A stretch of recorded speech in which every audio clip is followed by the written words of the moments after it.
to Pac-Man and DDD. Okay. The secret slime action is playing DDD. So. All right. Well, as far as matchups are concerned, this is actually a pretty fun one to watch. There's a lot of opportunity for things to go screwy here, and we just seen one of the reasons why. The fact that Inhale can take in almost everything that Pac-Man has to offer means that C.Kaleb has to be a little bit more selective of how he decides to go in on DDD and with what. This is a matchup where Key and Bell become an extreme liability if there's not a certain setup into their uses. Ooh, Key right to the face. That's got smarts. And good inhalation on the Bell, not finding its mark.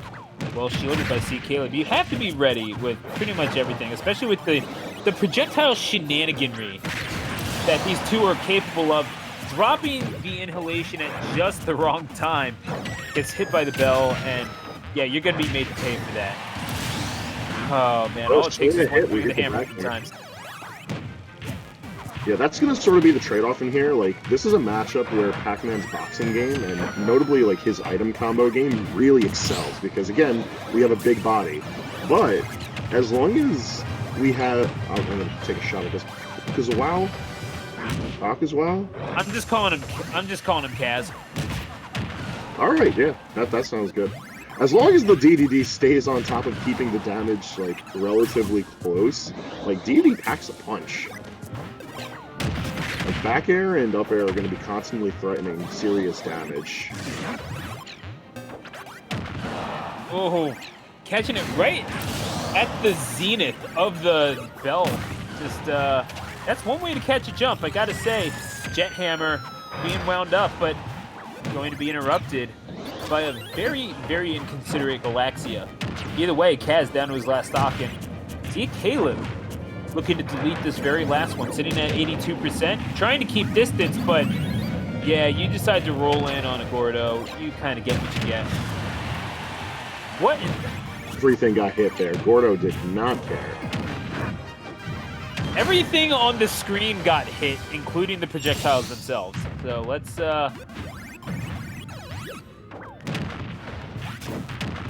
Yeah, like, even though C.Kaleb seems like he's in charge of this match, like, things are looking fairly even. And I do like how C.Kaleb is making use of the map itself. Like, he's making sure to contest any way that the DDD wants to get off the ledge, even covering the higher recoveries, trying to pace back and forth, take advantage of the fact that there's just nowhere else to go, logically speaking. Like, it's just good FD play. Yeah, and shockingly enough, oh my gosh, I mean, you got hit by 7 separate things there. Oh, if you went for the up play. smash, that would have been great. Gotta love that. Using the hydrant to your fullest effect. We've seen Sinji do that quite a few times actually, throwing the fruit into the water stream to get the kills off the screen and all that. It's quite a few times actually at a platinum star or two, but going to be trying to get this oh, not enough jumps to get away from him. Game 1, yeah. you don't speak it.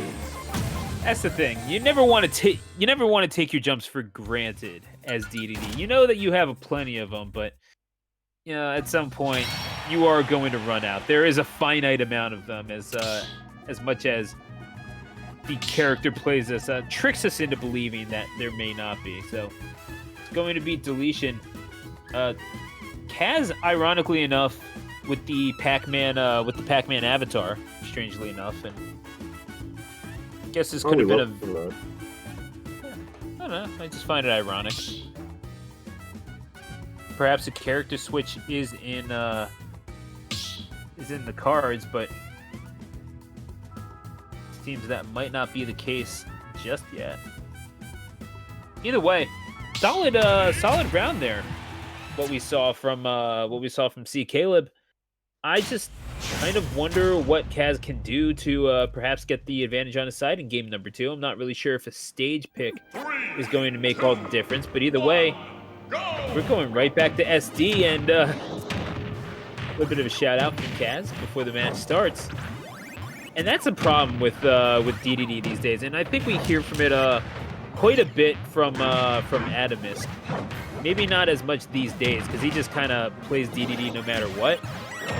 I do find it kind of interesting, though, that as DDD has gotten these halfway decent results in the early lifespan of the game, it's also just a little disheartening, I would imagine, if you're a DDD main, that Gordo has gotten so weak and can just kind of be narrowed away now if you're a Pac-Man.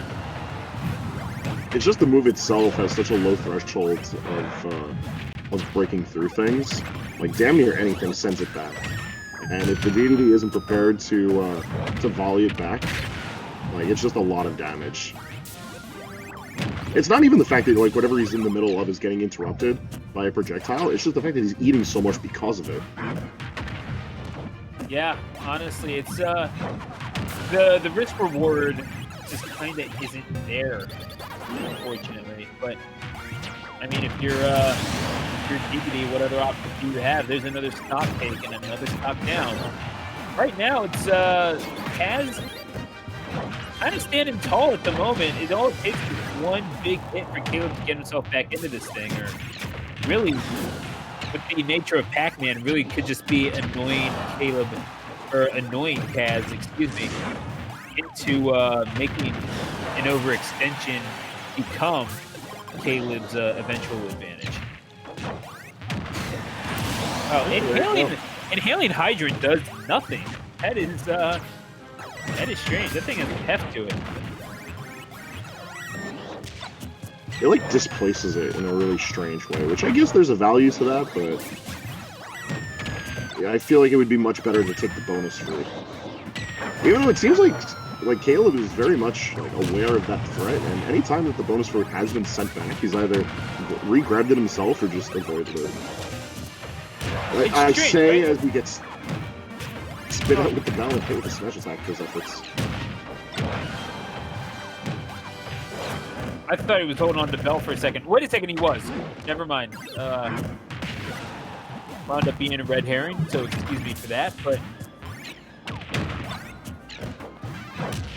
man, there is just so much projectile play. This is a clinic of projectile play here going on. I liked it too, like the apple bounce on the shield. Try and make things a little bit hairier for the crossed up. Yeah, don't get me wrong. I liked pretty much everything that I saw. Even if my mind didn't completely comprehend everything that happened on screen at once, but it's a straight up forward smash. Hell bringing you into the forward smash. Oh, this is the dangerous part of planking, because then you get caught with that. And I feel like a little bit more patience on the down smash would have done it, but nonetheless, he's still in it for just a second longer. It takes another bell to up smash to clean it up, and we're looking once again at an even game with Kaleb only hurting a little bit. Yeah, no, this is perfectly doable, and it's interesting. Maybe Kaz realizing, oh, I don't know about this one.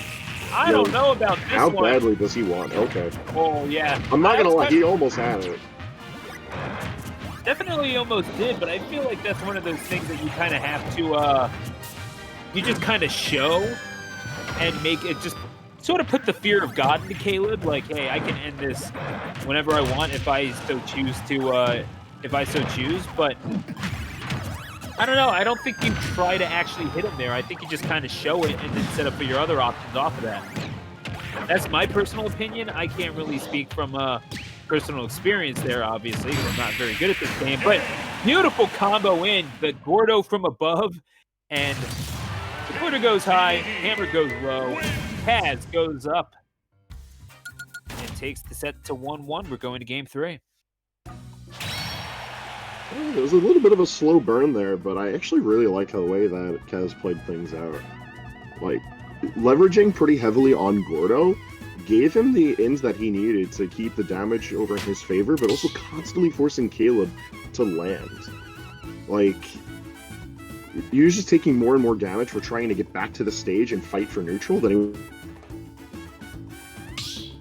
Additionally, like, the Gordo throw itself eating a couple of hits, like, put him in a position to, like, get through Galaga. We saw multiple times, and I think that in itself was defending him just fine.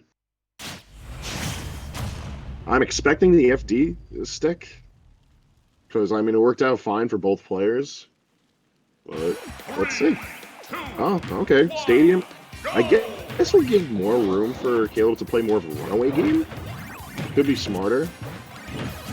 But DDD himself is no stranger to playing the runaway game, especially if Kaz decides to be more Gordo heavy, like he was in Game 2. Yeah, but either way, this is a pretty convinced bet that we're seeing here. I would imagine from Kaleb, just that maybe you are used to playing the zoning game, but my projectiles are going to beat yours out, and Kaleb is basically betting this entire set on such a claim. Right now, it seems to be paying off just fine as to we're sitting at about even. But Kaleb right now showing no signs of shying away from getting up close and personal with the hammer of DDD either. I kind of question the wisdom of that personally, Hangman, but right now, so far so good. It's just one of those instances where Pac-Man's boxing metal is proven once again. Like, he's able to get in there quickly, he's able to interrupt plenty of things. So even though DDD packs a punch, like if you interrupt him before he even throws that punch, there's not really much to be said to that strength. Likewise, on a stage that's very laterally oriented, like Pokemon Stadium, like, you see a lot more value in Pac-Man's boxing tools just because they're more suited for lateral pushing or retreating than they would be vertically speaking, like we see with a lot of DDD's pressure. Yeah, I guess you can't really gauge the strength of the punch if one never gets a chance to throw it, so something to be said about that. Either way, as we continue on here. Was very smart. I like that. Like, the fact that Kaleb was very cognizant of how well Kaz has been using Inhale to take away things, and using the Hydrant as bait. Very simple, but extremely effective. Kind of like game number 1 where we saw Kaz actually just drop shield right before the bell approached, and Kaleb was able to take advantage of that and take game number 1 as a result. Kind of makes you wonder just how different the complexion of this set might be. We could be talking about a Kaz 2-0 victory at this point. Kaleb doesn't get the chance to make the comeback, but either way, Kaz at the moment, I mean, they're going to get jabbed, and pushed right back into it, looking to roll back in, but the Hydrant says, no, there is no exiting the Thunderdome. 2 enters, but 1 leaves. Kaz, hammer in hand, is going to make sure that it's him. Sitting at 162% right now is Kaleb. 1 swing of that mallet is going to do it, but getting that hit to connect, that's a whole other thing entirely. Oh, up tilt will definitely take the stock at this point. He just needs to get there. Right, this keep away game is looking very strong from Kaleb right now.